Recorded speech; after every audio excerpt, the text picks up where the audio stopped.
कम उम्र से ही ये क्या ड्रामा चल रहा है हमारी सोसाइटी में गर्लफ्रेंड बॉयफ्रेंड का। आपको ये जानना चाहिए कि इस समय आपकी पढ़ने और बढ़ने की उम्र है। जब सरकार ने ही आपकी शादी की उम्र 18 फिक्स कर रखी है तो क्या जल्दी है आपको सब कुछ कर लेने की। जो लड़कियां ये कहती हैं कि ये तो हार्मोनल होता है, अट्रैक्शन होना लाजमी है, लेकिन आप लोग समाज में भी रहते हो। आप सिर्फ एक जानवर नहीं हो कि जो हार्मोन्स के बहाव में आकर अट्रैक्शन, लस्ट और अटैचमेंट और प्यार के चक्कर में पड़ जाओ। आप लोगों को अपनी जिम्मेवारियां समझने की भी जरूरत है। आप लोगों के ऊपर समाज की भी जिम्मेवारी है। अगर सिर्फ हम अपने हार्मोन्स के बहाव में बह जाएंगे, इस समय अपनी किताबों और अपने करियर पे ना ध्यान देकर किसी रिलेशनशिप के चक्कर में पड़ जाएंगे, तो समझ लेना कि हम समाज से दूर होते चले जाएंगे। हमारी लाइफ जानवरों वाली ही रह जाएगी। देख लेना क्या मिला उन लड़कियों को जो आज अपने बाप का हाथ छोड़कर घर से भाग गई। वो 2 साल बाद 3 साल बाद पछताती ही है कि जिस एज में मुझे सही फैसला लेना चाहिए था, जिस एज में मुझे पेरेंट्स की बात मानकर कुछ बनना चाहिए था, आज मैं सिर्फ एक घर की नौकरानी बनकर रह गई। वो भी उस लड़के के घर की नौकरानी जिसके पास खुद कमाने के लिए कुछ नहीं है,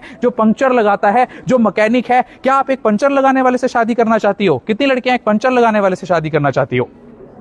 बिकॉज यू डिजर्व बेटर। आपको अभी टारगेट होना चाहिए सिर्फ अपनी पढ़ाई पर ध्यान देना, और जब कुछ बन जाओगे अच्छा मैच आपके पास खुद चलकर आएगा। अदरवाइज आप सारी उम्र ऐसे ही धक्के खाती रह जाओगी। आज आप देख रहे हैं शराब के नशे में लड़कियां निर्वस्त्र होकर नंगी होकर गाड़ियों में घूम रही है, बाइकों में घूम रही हैं। क्या इस दिन के लिए हमारे देश ने यह सपना संजोया था? जो लड़कियां भी आज नशा करते हुए देख रही हैं दूसरी लड़कियों को, तुरंत उन्हें सतर्क करो कि बीड़ी नहीं पीनी है, सिगरेट नहीं पीना है, शराब नहीं पीनी है, क्योंकि ये बीड़ी सिगरेट शराब ना केवल आपके शरीर को खत्म कर रहे हैं, आपकी ओवरीज के एग्स को डिस्ट्रॉय करके आपको बांझ बना रहे हैं, बल्कि आपके समाज में भी आपकी रेपुटेशन और वैल्यू कम कर रहे हैं। आप सड़कों पर उतरकर प्रोटेस्ट के नाम पर गंदी गंदी गालियां जेनजी दे रहा है। प्रोटेस्ट तो हमारे देश में उस समय भी हुए थे जब हमारा देश गुलाम था, अंग्रेजों का गुलाम था। क्या भगत सिंह के मुंह से आपने कभी गाली सुनी?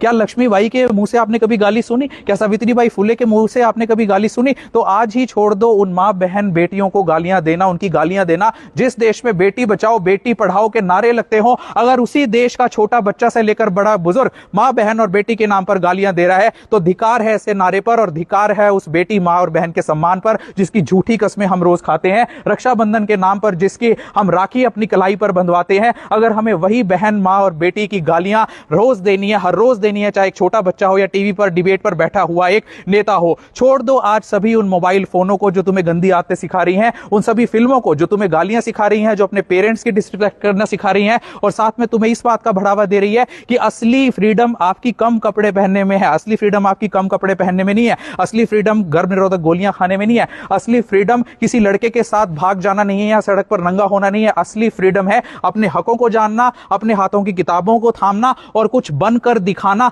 तब सही मायने में आपको दी हुई फ्रीडम और